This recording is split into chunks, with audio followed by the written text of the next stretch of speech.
Hi everybody, and welcome to the first lesson in this RTS tutorial series.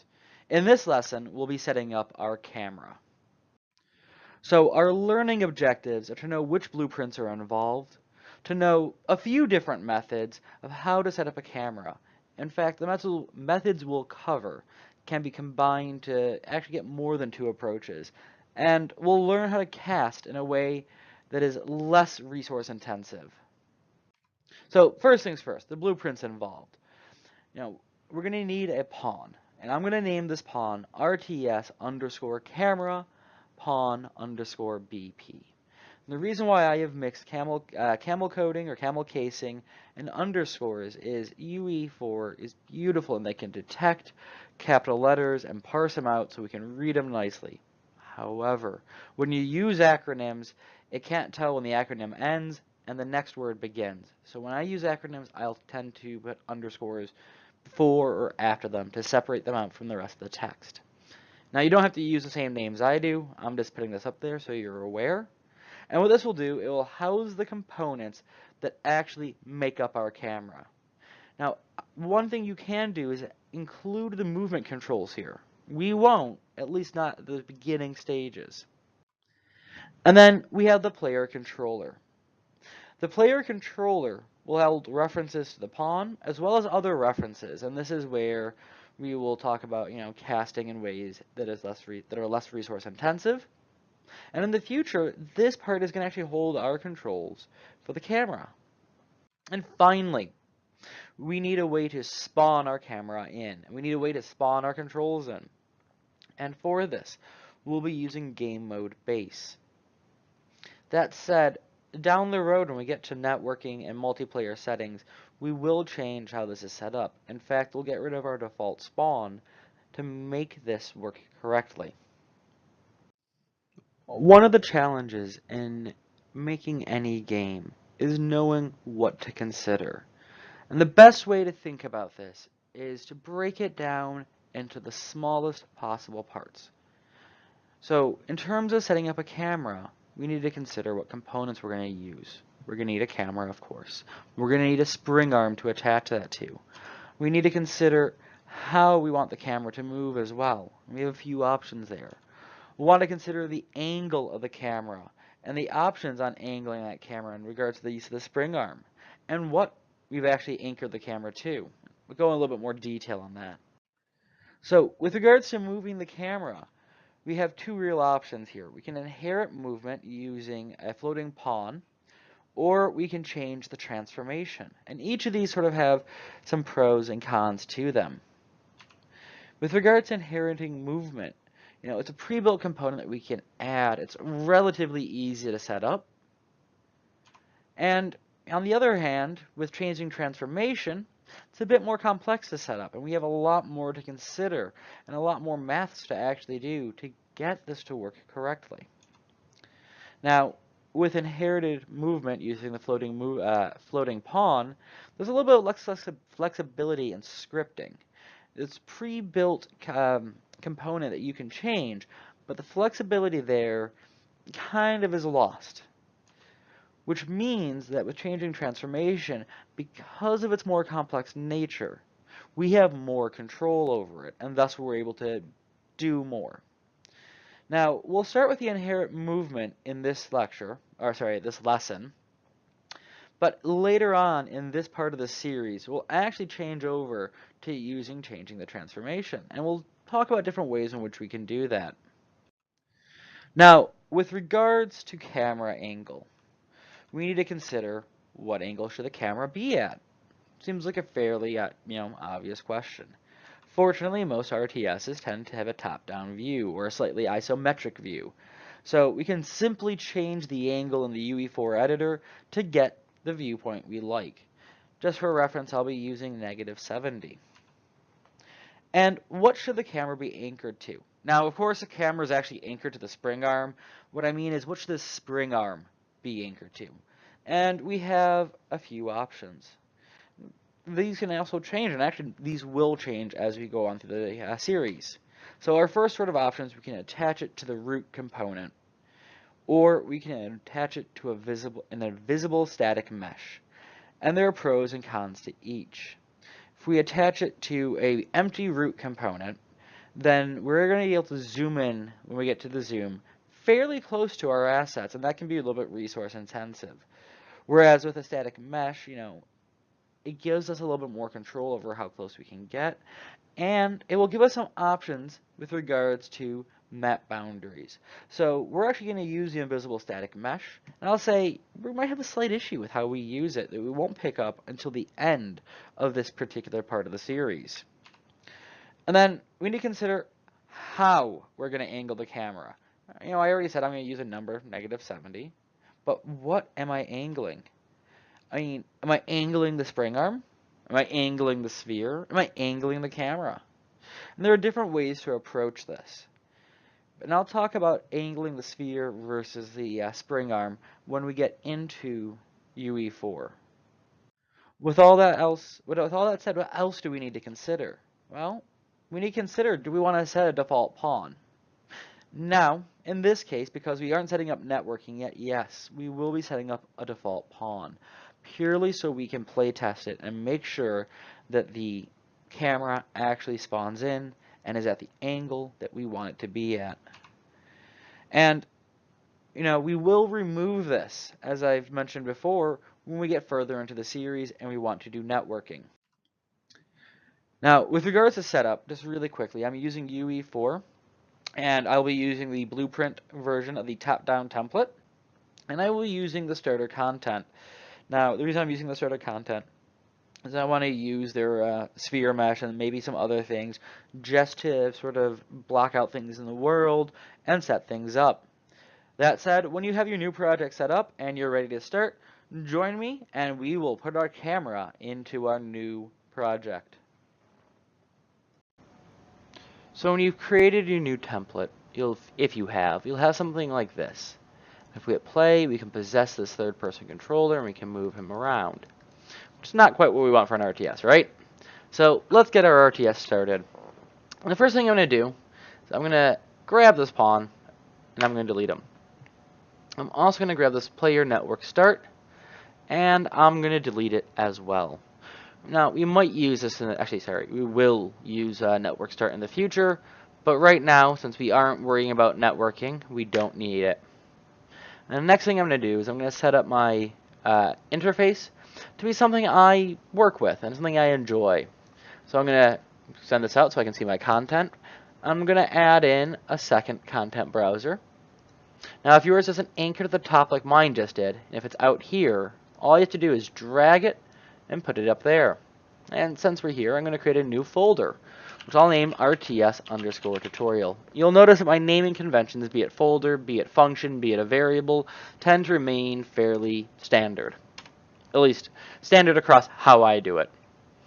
Now the reason why I'm creating this folder is because I don't want to confuse myself with regards to what I've created versus what was already brought in. And I'm going to create another folder within this one called blueprints. Now, in here, I'm going to create my pawn. And this pawn, as I said in the beginning, will be our camera. So I right-click, blueprint, select pawn, and I'm going to name this RTS camera pawn _BP. And I'm going to open it up. First thing I'm going to do is make sure it's saved, so I get rid of that little asterisk. And in here, we have our viewport and our construction script and our event graph. Fortunately, we only need to worry about the viewport today. The first thing I want to do is get rid of this default scene root. So I'm going to click Add Component, and I'm going to type in Scene. I'm just going to select it. I'm going to leave it named Scene for now. And I'm going to click and drag it on top of the default scene root. Now that the default scene root's gone, the little white ball is gone, and I can start putting my camera in. As I mentioned earlier, we have a couple of options. We can either directly attach the spring arm to this, which will effectively attach it to the ground. So let's take a look at what that looks like. If we type in if we hit Add Component, type in spring arm, we can see that when it spawns in, it's laying flat along the ground. And if I go into rotation under transformation, and on the y-axis put in -70, we can see the angle at which it will take. And actually, let's add our camera to that, just so we have a rough idea of what that's going to look like. We have our camera up there. We put a spring arm, we can see it's attached down there. And here's the thing. Most of us tend to do zooming in a way that really actually isn't zooming, it's moving the camera instead of changing the focal length. And if we move the camera in on this path, it brings us right against the ground, and that can actually create some issues in terms of graphics and in terms of quality of the look. So while it's useful potentially just to have a spring arm attached to the root, this can cause some problems. And in fact, it will prevent us from being able to block our camera from going off the map easily. So I'm going to click Scene again, and I'm going to hit Add Component, and I'm going to type in Static Mesh. And now I'm going to name the static mesh Sphere, just so I know what it is. And I am going to go to Static Mesh, and I'm going to type in Sphere. And we have two options. We have Material Sphere and Shape Sphere. Now, the difference between these two is the origin point, where with Material Sphere, the origin point's in the center, and with Shape Sphere, it is at the bottom of the sphere. So, I have found that with the Shape Sphere, it's pretty much the same as just having no sphere there. Now, there are some workarounds with it, but I just don't like the feel of the way the camera moves when I use it. Now, I'm going to use the Material Sphere, but try using the Shape Sphere. See what happens. So I'm going to plug in the Material Sphere. And that's fairly big. And I don't want it to be so big, so I'm going to make this 0.25. That way it's a bit smaller. I'm also going to get rid of cast shadows. I don't need this to cast any shadows. As we get further on, we are going to hide it in the game and make it so it's not visible. But for now, we want to see it so we can troubleshoot with it. The next thing I'm going to do is I'm actually going to delete the spring arm and this camera, just to make my life easier. Now, as I said, we have a couple of options about how we want to rotate the camera. We can rotate the sphere. As you can see, it's at its normal sort of angle here. Or we can rotate the spring arm. And again, I encourage you to try both techniques and try that in combination with the different spheres we have.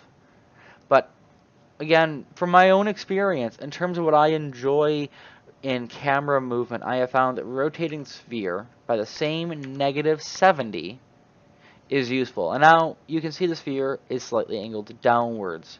If we follow it along the x-axis, if we consider the x the front, it's now angled down. With sphere highlighted, I'm going to click Add Component and add back in a spring arm. You can see the spring arm has inherited that same angle. And if I have the spring arm highlighted, I am going to Add Component and add our camera back in. And as you can see, it's inherited the angle of the sphere as well. Now, if you don't have it highlighted and your camera got created separate from the spring, but as part of the scene, and you attach it, you might find that it's actually angled so it's pointing forwards. If that's the case, you'll probably see that the y-axis has been adjusted to to positive 70. Go ahead and delete that and change it to 0. So now that we have this in, we need to consider movement. While we're not programming movement in today, it's still important to contemplate. As I've already mentioned, we have a couple of options. We can either change the transformation of these objects, or we can inherit some movement controls.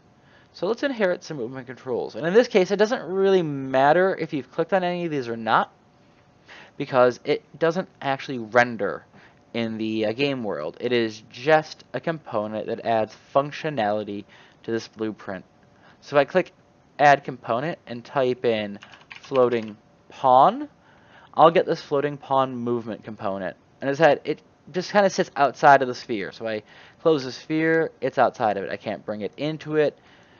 And that is because, again, it isn't a physical, in terms of the game world, object. It is a component that adds functionality. And the functionality it adds is very similar to the functionality that we get from, say, a player or a character. Now, this is all we need to do today. So we're going to compile and save.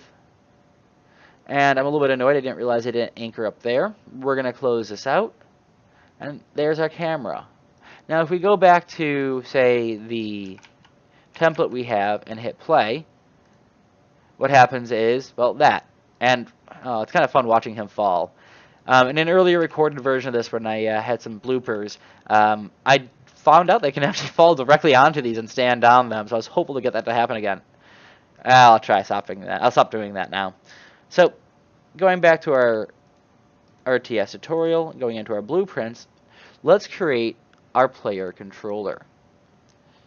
Now, this won't make anything happen right now. We are just setting it up so we can prepare to do things for movement in the next lesson.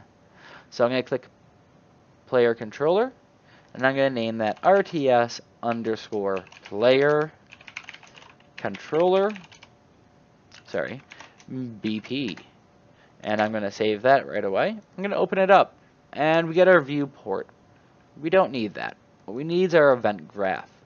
The first thing I'm going to do is I'm going to highlight our event tick and delete it. The reason I'm doing this is we're not using it. Our event begin play we will use in just a second. So the first thing I'm going to do is I am going to create a new macro which will name reference cast. What this macro will be used for is creating any cast to and building reference variables for those casts. By doing this, we reduce the overhead taxation that we would put on a system by constantly calling the same reference, by constantly casting over and over again. C++ and our visual editor, which is based off C++, is a hybrid language, and part of a hybrid language is that ability to operate similar to an object-oriented language where you're passing variables and references to those variables. So the more generic we can make something so it can be used over and over again, the less burden on our computers or our tablets or phones or our game consoles, whatever you're using, the less burden on those systems will have.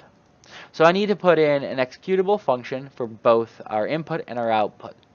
So I'm going to just go down to execute from Boolean, and I'm going to name this execute. Notice that I didn't include a capital E, and that's because, well, if you notice the old name for that was new param for new parameter. If I just put an execute, it gets rid of that. It knows that it's nothing special. It's just an executable pull-off point there, or node, or whatever those little, I'm actually not sure what that part of the node is called. And then we'll name the other one for the output then, both of which are executables. Now, right now, we aren't going to have much in here. As the series goes on, we're going to add and add to this section. So the first thing we want to do is we want to get the player pawn.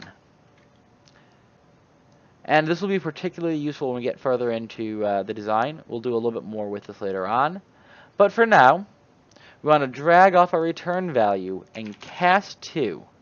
And notice we have a few options. We can cast to a wheeled vehicle, to the top-down character, but we want to cast to our camera. And we're just going to move this down slightly. We're going to drag off the input into the cast. And now that we've cast, how do we guarantee that we don't have to cast again, at least within this blueprint? Well, what we can do is we can turn what this returns into a variable. So if we drag off of this and type in, and click promote to variable, it creates a new variable, which I will name camera pawn ref for reference. And I'm then just going to drag off the set camera pawn ref to output. We want to make sure that it is actually the camera pawn that I have created in the variable type up here. And the other thing I want to do is add a tooltip. Now, I'm not going to do this every time I do a tutorial. I'm just showing you, that you can do this and that it's useful to do so. The way to think about tooltips is if you write a bit of code or do some scripting like this, and you put it down for 5 months and return to it, are you going to know what you were doing and what your individual variables and functions that you created are doing? You might, or you might forget, which is why I try to name things in such a way that I'll remember, down the line what it's doing. But I always try to include tooltips. So this is a reference to our camera pawn. It's a custom one, so you can put custom in if you wanted. And it is passed in reference cast. And then I'm also going to do a description for our reference cast. Cast references once for the entire BP to reduce system drain, which I mean resource drain on the system. If I go back to our event graph and close our reference cast and drag that reference cast out into our graph, I can hook up our event begin play. Now, we're going to add more things to this down the line, but our reference cast should always be first. And that is, if the first thing it does is creates these references that we use later on, we are going to need these pretty quickly. We're going to want them to always be there.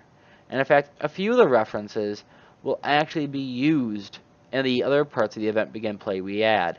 Again, I'm going to hit compile and save, and somehow I didn't notice it didn't anchor itself up here. Now, we still haven't created a way for our character to spawn into the world, or our camera to. So the next thing we're going to do in our blueprints folder is create our game mode.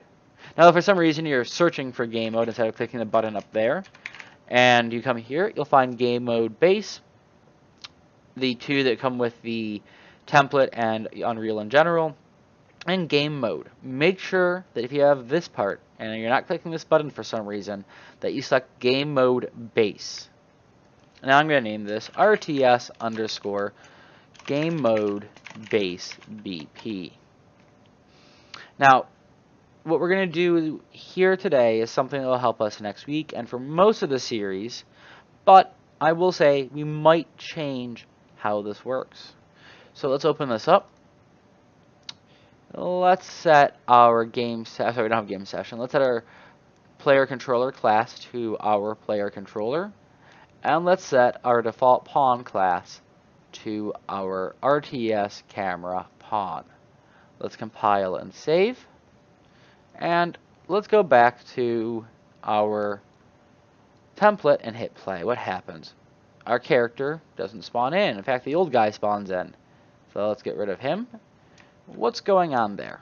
Well, one of the first things you want to make sure is, have you actually told the system to use your settings? And in this case, we haven't. So what we need to do is go to Settings and go to Project Settings. Now in here, we get a whole bunch of pieces of information that might be useful. You can go through it at your own time. We'll return to parts of this later on, though. So we want to go to Maps and Modes. And in Maps and Modes, we can see the default game mode is still set to that top-down. Well, we need to change it to ours. So let's change it to the RTS game mode base. And I'm going to make sure that the correct items have populated into the defaults here. So we have our camera, and then we have our controller, which are the only two we've added. You'll also notice there is no save button here. And that's because when you make any changes in the project settings, Unreal automatically implements them. What we can do if you want is you can export or import any settings. What this will do if you hit export is it'll create a config.ini file, and you can import that same files. Okay, now I will say before we try again, this still won't work. If we hit play, that will happen again. So what is the other thing we need to do?